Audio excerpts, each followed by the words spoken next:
আজকে অনেকদিন পর্যন্ত ছেলেমেয়েরা আমার বায়না ধরেছে তারা রেস্টুরেন্টে যাবে, রেস্টুরেন্টে নাস্তা করবে।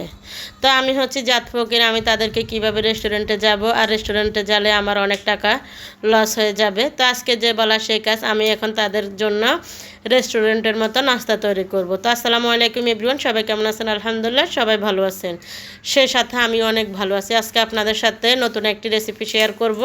তো কিভাবে করি আজকে রেসিপিটা আপনারা সবাই দেখুন এবং আমার সঙ্গে থাকুন। তো অবশেষে আমি এখানে 2 কাপ পরিমাণ আটা নিয়ে নিয়েছি, পরিমাণ মতো লবণ, একটুখানি তেল দিয়ে দিয়েছি, আর একটু পানি দিয়ে আমি ডো তৈরি করে নিচ্ছি। তো আমার ডো তৈরি করা শেষ। আমি তেল দেওয়ার কারণ হচ্ছে যখন আমরা ডো তৈরি করি হাতে কোনো আর আটা না লেগে থাকে। তো অবশেষে আমি রেস্টে রেখে দিয়েছি, এখন আর বাকি কাজগুলো করতেছি। এখানে আমি মশলা রেডি করে নিয়েছি, আলু এবং মুরগির মাংস সবগুলো আমি এখানে কুটে দিয়ে পরিষ্কার করে নিয়েছি। এখন চুলায় কড়াই বসাই দিয়েছি, এখন পরিমাণ মতো তেল দিয়ে দিচ্ছি। এখানে মাংসর ভিতরে আমি একটুখানি হলুদ এবং একটুখানি লবণ দিয়ে মাংসগুলো ভেজে নেব। আজকের রেসিপিটা খুবই স্পেশাল এবং বাচ্চাদের জন্য অনেক একটি হেলদি খাবার। এই রেসিপিটা যদি বাচ্চারা পায় অনেক আনন্দ বা অনেক খুশি হয়ে খাবে। তো এখানে আমি মাংসগুলো একদম কোয়া কোয়া করে ভেজে নিচ্ছি। তো দেখেন আমার মাংস প্রায় ভাজা শেষ হয়ে যাচ্ছে। তো একদম আমি বাদামি কালার করে নিচ্ছি মাংসগুলো। তো এই মাংসগুলো ভাজি করতে অনেকক্ষণ সময় লাগে।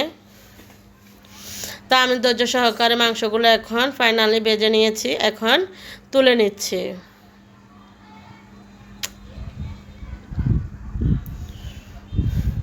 তো এখন মাংস তোলা আমার রেডি হয়ে গেছে। এখানে দিয়ে দিচ্ছি আমি মশলা, মরিচ, কাঁচামরিচ, পেঁয়াজ, রসুন এগুলো আমি আগে থেতো করে নিয়েছি, এখন সেগুলো ভেজে নেব। এখানে দিয়ে দিচ্ছি আমি স্বাদ মতো লবণ। আমি সব সময় বলে থাকি মশলা আমরা যতই কষাবো ততই আমাদের রান্নার স্বাদটা 2 গুণ বাড়ে, আর খেতে অনেক টেস্ট হয়। মশলার আর কোনো কাঁচা গন্ধ লাগে না। এই কারণে আমি মশলার পরিমাণটা অনেকক্ষণ কষিয়ে থাকি।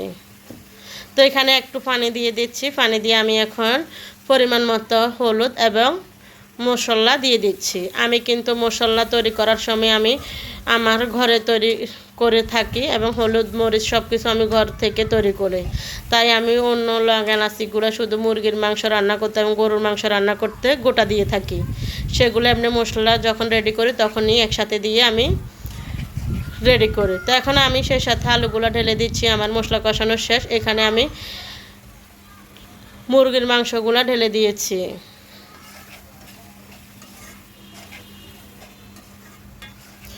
তো আমি আলু এবং মুরগির মাংস ভালোভাবে মশলার সাথে মিক্স করে নিচ্ছি। তো এখানে সিদ্ধ হওয়ার জন্য আমি জল দিয়ে দিচ্ছি। অনেকক্ষণ কষানোর পর আবারও কষানোর জন্য আমি একটু জল দিয়েছি যেন সিদ্ধ হয়ে যায়। তো আমি মিক্স করে এখন ঢাকনা দিয়ে ঢেকে দিচ্ছি। তো আমি ঢাকনা উঠিয়ে নিয়েছি। এখন দেখুন আমার রান্না প্রায় শেষ হয়ে যাওয়ার কাছাকাছি আসছে। আমি একদম ভালোভাবে সিদ্ধ করে নিব বা ভেজে নিব।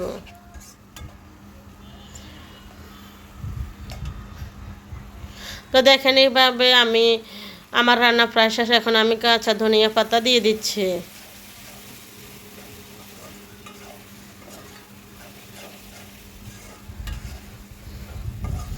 তো ধনিয়া পাতা দিয়ে এখন আমি আর একটু ভালোভাবে মিক্স করে নিচ্ছি। তো দেখেন ফাইনালি আমার মুরগির মাংস দিয়ে আলু ভুনা রেডি। তো দেখেন আমি এখন রেস্টে রেখে দিয়েছি, প্রায় 10 মিনিট হয়েছে। এখান দিয়ে আমি রুটিগুলা বেলে নিচ্ছি। তো বেলে নেওয়া আমার প্রায় শেষ। এখন আমি একটার ভিতরে আমি মাংসগুলা দিয়ে এখন রেডি করব।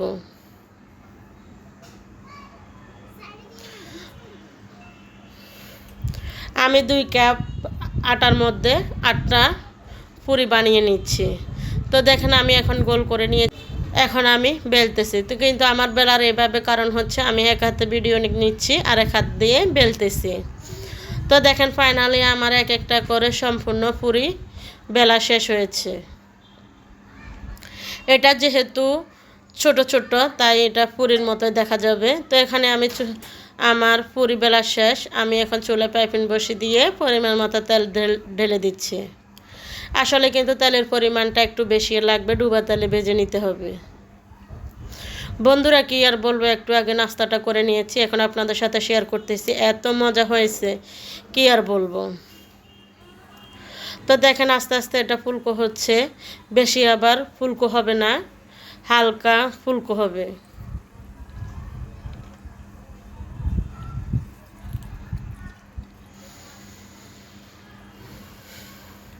তো আমি এখন উল্টিয়ে দিচ্ছি। এখানে আমি দুইটা দিয়ে দিচ্ছি, প্রতিবারেই দুইটা দুইটা করে আমি দিয়ে ভেজে নিচ্ছি।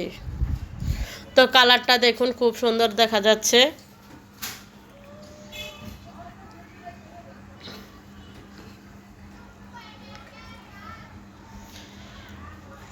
অনেক মচমচে হয়েছে আর দেখতেও অনেক সুন্দর দেখা যাচ্ছে। তো দেখেন এখন আমি টিস্যু পেপারের মধ্যে নিয়ে নিচ্ছি।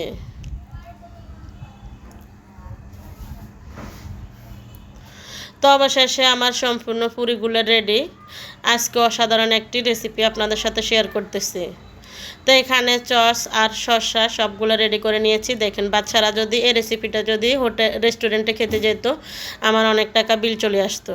তো বন্ধুরা আজকের ভিডিওটি যদি আপনাদের কাছে ভালো লাগে অবশ্যই আমার ইউটিউব চ্যানেলটা সাবস্ক্রাইব করে দিবেন, একটি লাইক দিয়ে পুরো ভিডিওটি দেখে নেবেন।